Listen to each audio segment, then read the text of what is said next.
Exodus chapter 34. And the Lord said unto Moses, Hew thee 2 tables of stone, like unto the first, and I will write upon these tables the words that were in the first tables, which thou breakest. And be ready in the morning, and come up in the morning unto Mount Sinai, and present thyself there to me in the top of the mount. And no man shall come up with thee, neither let any man be seen throughout all the mount, neither let the flocks nor herds feed before that mount.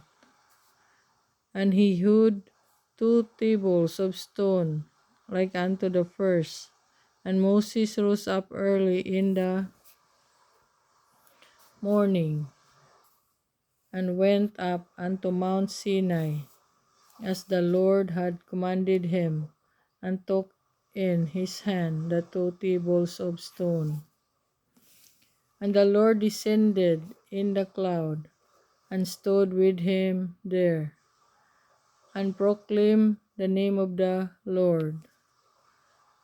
And the Lord passed by before him, and proclaimed, the Lord God, merciful and gracious, long-suffering, and abundant in goodness and truth, keeping mercy for thousands, forgiving iniquity and transgression and sin, and that will by no means clear the guilty, visiting the iniquity of the fathers upon the children, and upon the children's children, unto the third, and to the fourth generation. And Moses made haste, and bowed his head toward the earth, and worshipped.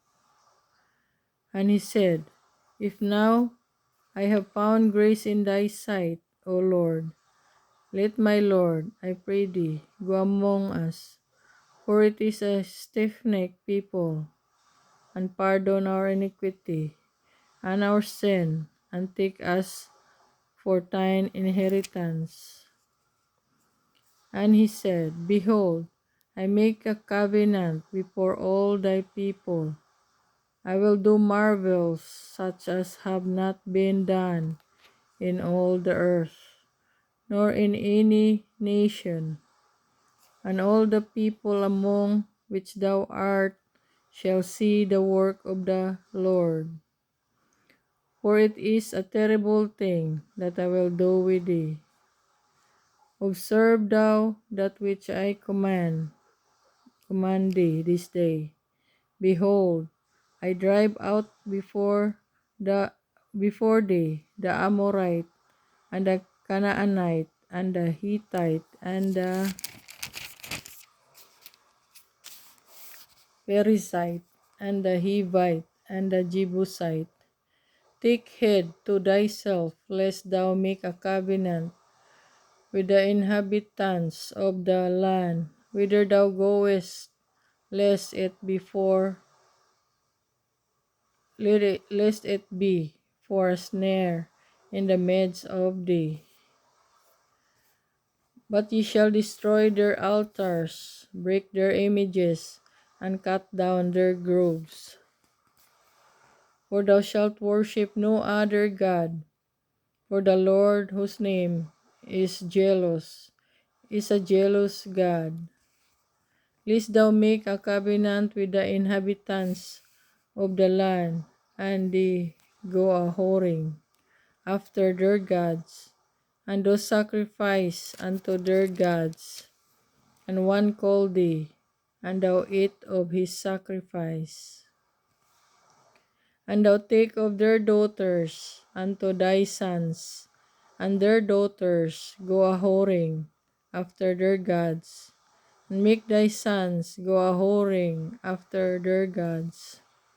Thou shalt make thee no molten gods, The feast of unleavened bread shalt thou keep 7 days. Thou shalt eat unleavened bread, as I commanded thee.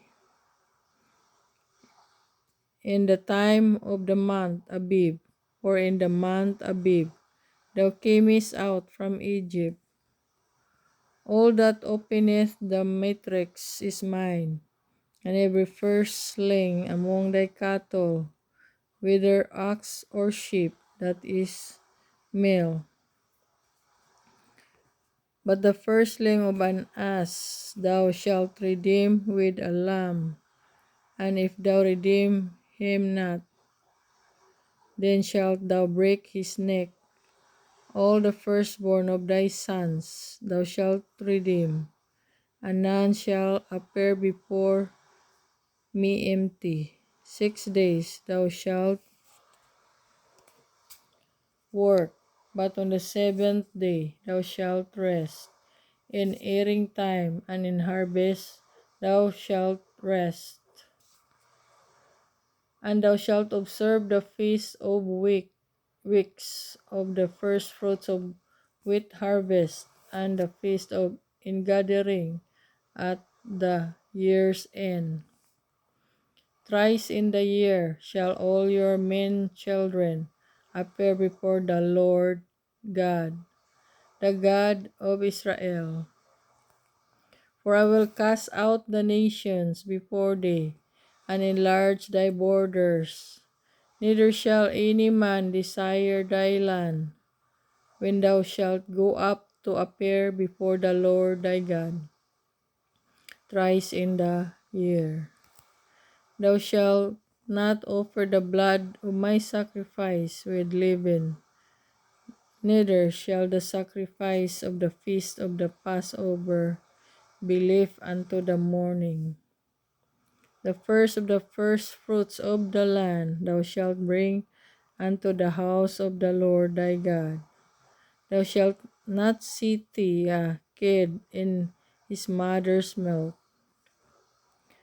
And the Lord said unto Moses, Write thou these words, for after the tenor of these words I have made a covenant with thee and with Israel.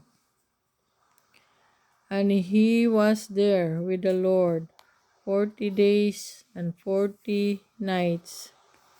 He did neither eat bread nor drink water, and he wrote upon the tables the words of the covenant, the 10 Commandments.